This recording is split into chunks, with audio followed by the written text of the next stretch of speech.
Welcome, Simon. Hi, how you doing?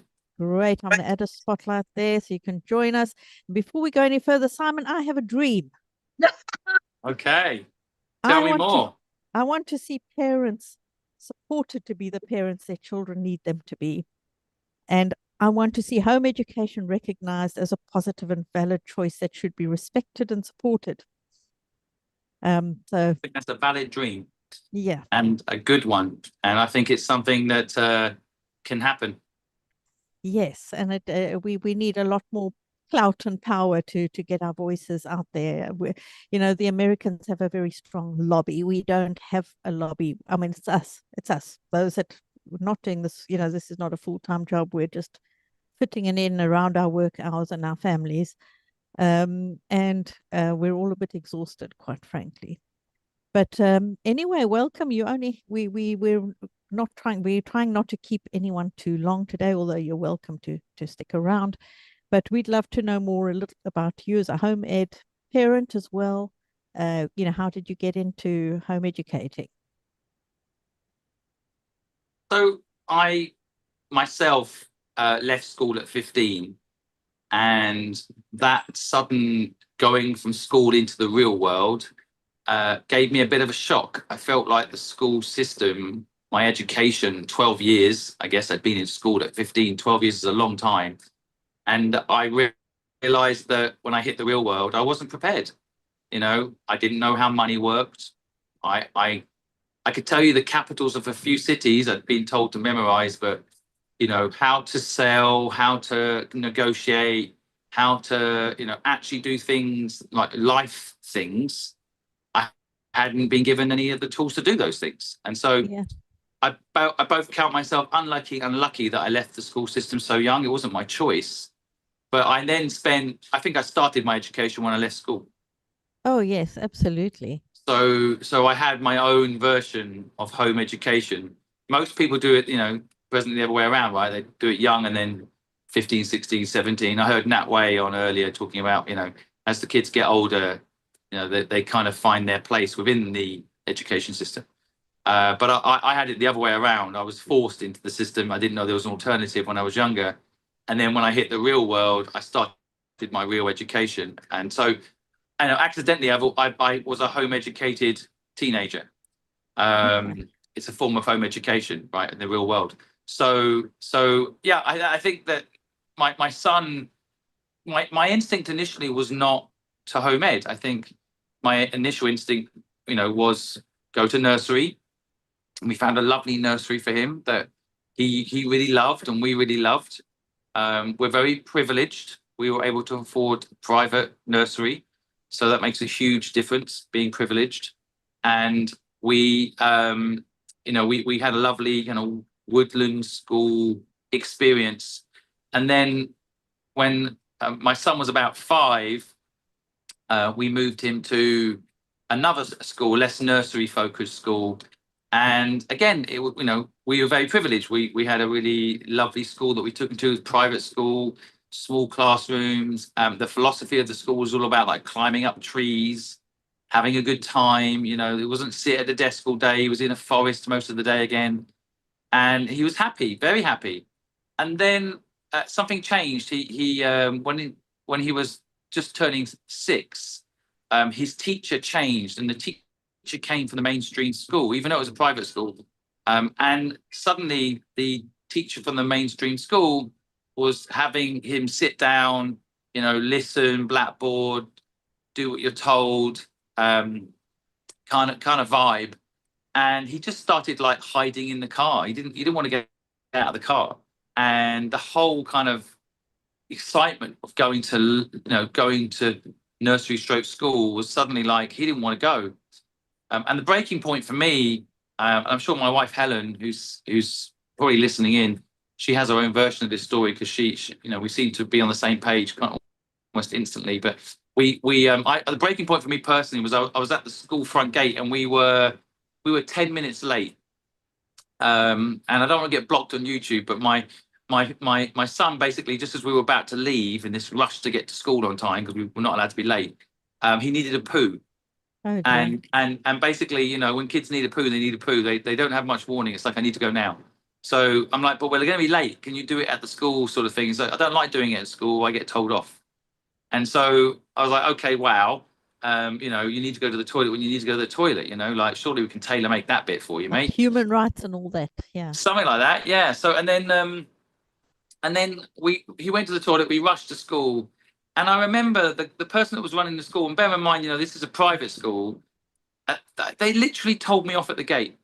They're like, "You're late," you know, right in front of Aiden. You know, like I don't like being insulted in general anyway, but like, and I have a slight problem with authority generally, but like, I'm like, okay, I'm late because my son needs to go to the toilet, and they're like, well, if every parent's late, you know, it's just go to the toilet earlier. I'm like, but he told me as we're leaving. And I suddenly thought, like, if I'm being spoken to like this as an adult and I don't like it, how are they going to be speaking to the kids? You know, like I just felt really uncomfortable. And the power was with the school. It was almost like, well, we might have to report this. You'll get a fine. Like, look, my kid needed a poo. Yeah, like Mm. what is going on here? And I think that was it. I was like, oh, okay. The little honeymoon I had with education as, you know, a glamorous daycare model was shattered. And I suddenly remembered, you know, the problem that I had experienced when I left school at 15. And then my wife and I, we just talked about it, and we just felt like our son was not excited about going to school, Yeah. even though it was meant to be this, you know, lovely private school with all the beautiful, you know, outdoor facilities. Somehow, as he got older, he was being shoved into this, you know, one size fits all regime. Yeah. So, you know, again, very lucky, very privileged. My wife Helen, and we worked together for 15 years to build a company up from nothing. We sold that company and made a load of money. And so, you know, Helen doesn't have to work in a job. She still works, of course, because looking after kids is work.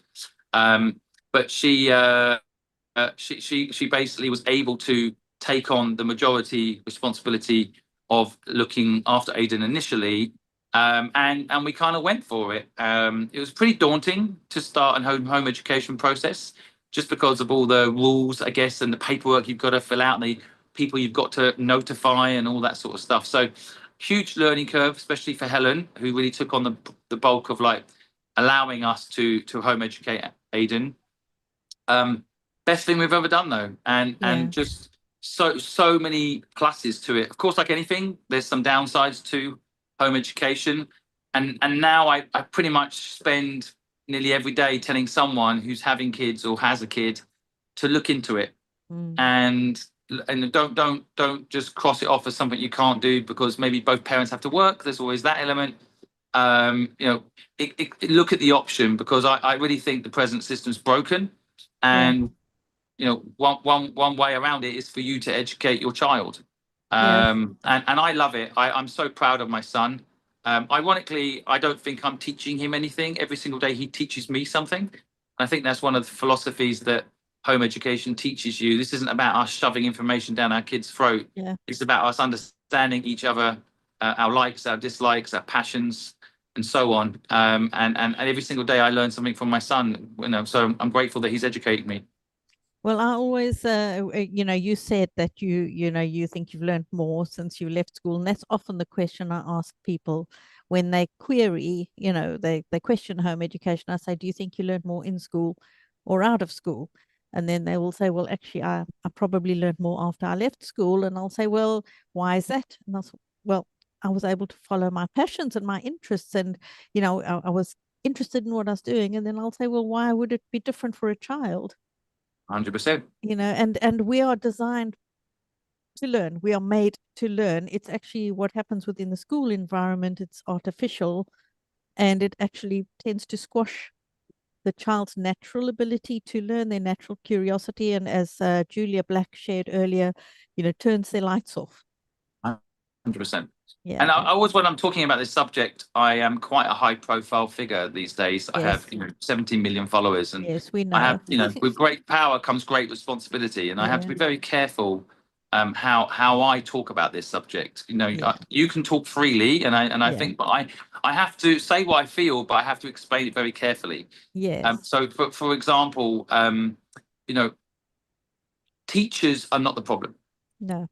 Most teachers, of course, not everybody, most teachers actually agree with what you're saying, and there's a real problem.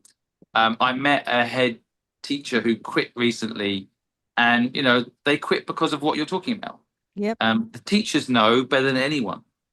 But sometimes when I'm talking negatively about the school system, people think I'm having a go at teachers. Not at all. The opposite. I think They're as teachers are much also trapped. They're trapped Yeah. in the Yeah. system as well. Yeah. Yeah. They are, but it's intrinsically mainly it's because the system is not designed for children. It's designed for the economy, and for the country to function a certain way, and they want the children to go through a certain Yeah, program to help the country function that 100%. way. So Yeah. it's not really. So we don't have a huge amount of time. I don't know if there's. I know that you are a businessman, entrepreneur, and home education really lends itself to running your own businesses and being an entrepreneur. And perhaps you want to give some encouragement to parents who are thinking about that. Yeah. Again, like I know a lot of parents who worry about, well, what happens at, GCSEs, 14, 15, 16, 17, and university. Look, I think I left school at 15, and I was homeless for a while. And today, if you look at my view, I'm in basically the penthouse in New York, if you can see. Um, Fantastic. like I think, sometimes you have to flex a little bit just to let people know there's more than one way to live a life. Yeah. Um, I Well, don't. Richard Branson is another example of that because he also Yes, dropped so out I'm of part school. of Richard Mm. Branson. We have a whole program to help people with their dreams, and so he's one of my heroes, by the way. One of the few people when I was younger, when I said, "Look, I don't need university. I'm an entrepreneur," and people are like, "Well, that's someone who can't get a good job, isn't it?" Entrepreneurship's a bit cool now, but when I started out, it was not cool. It was for the misfits. Ironically, a bit like sometimes how people categorize home education. But it's not for the misfits. Home education is not for the misfits. It's for those that want a personalized education, if you ask me. And I think that, I don't think this traditional path of university is the only route for people. And certainly, I would argue now, for 90% of people, it's even the dangerous route because AI is going to take a lot of jobs. And Yeah. university is teaching you to get a job that is going to be done by AI and robotics. And not And not only that, most people change jobs. The of course, I actually trained as a social worker. That's not what I'm doing today. And a lot of people, you're not training for a specific job anymore. You have to learn to be flexible and adaptable. 100%. And again, if you educate yourself in the real world, you'll be aware of these things. When you're educating yourself in a bubble in university, for example, I think you will have a weaker education. So, to encourage this point, I would say, education or home education in particular is not the wacky alternative. I think it's the most sensible thing you can do. And certainly all the people I know that are successful are encouraging their kids to think outside the system, not fall into the system. So if you're nervous, to do home education, for example, and you're worried about that stage of the 15, 16, 17, what will happen? Will my children have a disadvantage because of this? I think it's the opposite. I think your kid will have an advantage because you'll be looking at things outside the bubble of what the education system is selling you. People just need to remember that university in particular, it's a big business. It's a business. They're selling you something. Yep, of They're course not. they are. They're telling you that their way is the best way. You won't be able to make a network unless you go to university. What Well, a it load of has. rubbish. It is these You days won't be able to because get a job unless you go to university. Well, I can tell you right now, someone that hires a lot of people, I'm looking for people with experience. Everybody says they got a degree. It doesn't mean anything anymore. It's about experience. And so, I think the best thing you can do for your child is give them real life education in the real world, let them follow their passions, and they'll be just fine. If you force them to have an education to get a particular job later, you're going to be very disappointed because very likely, if you're going to university today, you're going to come out the other end. That job you're training them for won't exist. Yeah, the only ones that I think are, if I'd still like my doctor to be university trained and maybe my engineer. There's a few jobs, but they've made it Well, so much university more than trained, that, I think, Yeah, because you're university trained doesn't make you a good doctor. true. I think there is, that's definitely become the default. And I get it. There's some technical things you need to do. And certainly to be a doctor, you need a good memorization model because you need to remember. So that's what's good about it. I think that, Tesla couldn't get a job at Tesla anymore. Yep, That's the yep, madness of it. Tesla dropped out of university to go and invent a new form of, electricity. But Tesla would be like, you've got to have a university degree to get a job here. yeah, So there's a real problem. A lot of talented people. I always have this thing which is like, talent is, equally distributed. I've discovered this too. I've done the largest human survey in history, asking people what their dreams are in the streets all over the world. And what I discovered is talent is equally distributed. But opportunity is not equally distributed. And so, yeah, and therefore, that's why I think home education is the opportunity distributed, equally distributed. Because, for example, and this is not necessarily, just one part of home education, but like I made a YouTube video this morning that teaches you how to sell if you're an introvert, right? yeah. So that is a lesson that if you're interested in selling, you can go and listen to right now. So this stuff now is thanks to things like YouTube, and we all love to put down social media, but I think social media for social good is very powerful. Mm, And when I see places like Australia banning YouTube for under 16s, I think they're banning access to good knowledge. I yeah, mean, why don't you just filter out the bad content and do your job as a social media channel? Why that's would you block it? It's just ridiculous. And so I spend pretty much, once a week making a piece of content that is useful to people. They can view it for free. It's, that's home education right there, right? You can get exactly. the knowledge that you're interested in. That's what we want. We don't want people stuck in a classroom being told to learn something they're not interested in. Yeah, my son was trained on YouTube, but anyway, I have a question for you. Somebody has asked if there is any way we can raise that you can think of that we can raise the profile of home education so it doesn't get such a bad rep. How can we really get people together? And it's a tricky one because we this one is a stumped is how do we galvanize people to support as a community and Yeah. stand together? Yeah. I mean, I think the question needs reframing Mm, because if you just, it's a bit of like, I want to be more famous. mm. Okay. Well, Yeah. what's the goal? I think in fairness, what I have experienced personally so far with home education is the community is pretty close. Like within the community I'm in, I feel like the home education folks, we do support each other. There is quite a nice network. I think if the mission is more people know about it, that's slightly different. Yeah. Or more groups or more chats like this where we can come together Yeah. and share best practice or our insights and so on. Then let's do more of this. Yes, I I think it's think the what PR. We're talking about the PR. How can we Yeah, improve the the PR. PR? Well, look, I I've been doing PR my whole life, and PR is an interesting animal because I mean it's press relations, right? Mm, So if you for example take it as, I could go very deep on this, by the way, because this is kind of a sales process. But just as an example, let's say, right, PR, what does it mean? We want the press to write about it. Okay, well, we know the Sun and the Daily Mirror and the Economist all have very different reasons for writing about things. You ironically have to create content that appeals to that publication. Okay, so it's tailor-made messaging. Now, ironically, with the Daily Mail, because they're a very clickbaity product, you'd probably be like, you know, home education is destroying this country.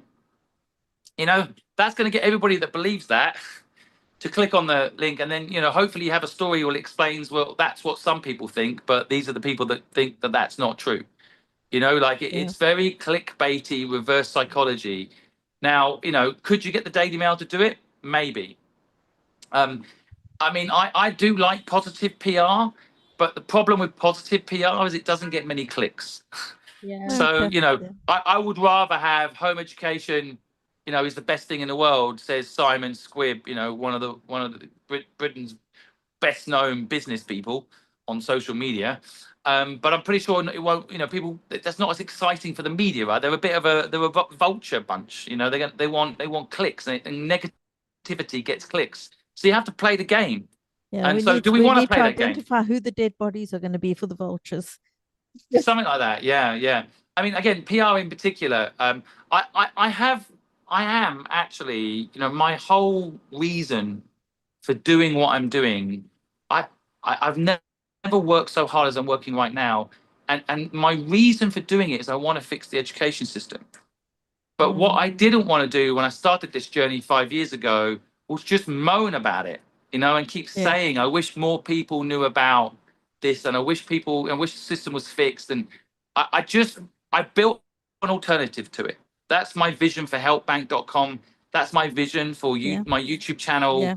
I have the world's most successful people on my YouTube channel, and they share their knowledge for free. You wish these people were your teacher in your classroom, and they won't be, because they're successful. They don't have time to do that, but they are on my YouTube channel. So I've built out, a free education alternative model. And that's, I think, sometimes just as important as like getting PR. Like that's my YouTube video on business is the most popular business video ever globally on YouTube. Yeah. 14 million views. And that's 14 million people I've been able to educate so far. And PR will get me 50 people that read a story, maybe. So me, I'm now like, and maybe this is like we can all rally around. It's like, let's just find the content or people that have knowledge that helps people and signpost to it. And you know what? These PR people are catching up. They're asking me to talk about, how have I got the most popular business video on YouTube worldwide? Why is it important to provide this, this financial, literacy and business knowledge to young people? That ironically gets you the PR, but frankly, there's a demand for this help, and I'd rather I look at PR as like, let's provide value, and then it will get written about, if that makes sense.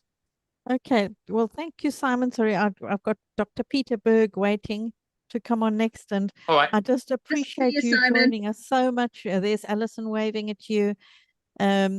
And it's just been lovely to have you join us. We really appreciate it, and we appreciate the bits that you've put out there to just try and raise awareness. And I hope we see more of you. We would really enjoy hearing more from you, I think.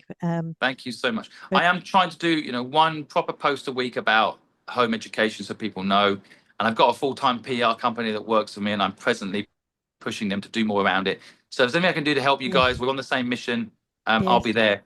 Yes, well, there's a few of us that could help with material content, and anything that will help with that as well.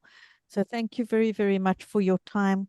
And thank you for what you're doing too. Appreciate enjoy you your time in New York. It looks great. Yes, I am. Yeah, thank you so much. Oh, take care then. See you all soon.